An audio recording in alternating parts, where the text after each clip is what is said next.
Ketua KPK Firly Bahuri mengingatkan para kepala daerah untuk menjauhi korupsi. Hal tersebut disampaikan saat rakor dan dengar pendapat program pemberantasan korupsi terintegrasi 2022 di Sumatera Selatan.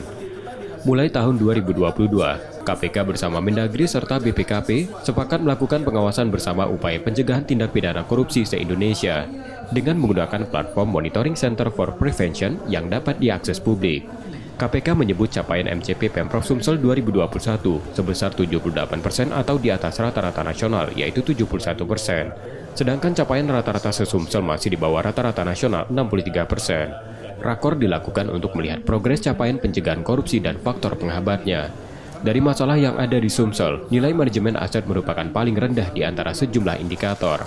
Dari data yang dilaporkan Pemda ke KPK terkait aset, per 31 Desember 2021, baru sekitar 30% aset tanah Pemda yang memiliki sertifikat.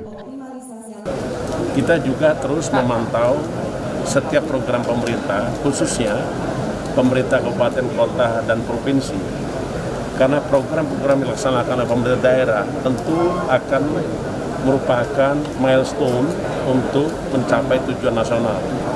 Caranya adalah tidak lain membuat program-program untuk kemajuan kesejahteraan rakyat, dan yang paling penting lagi adalah tidak ada praktek-praktek korupsi, baik dari tahap perencanaan, pengesahan, implementasi maupun pengawasan program itu sendiri.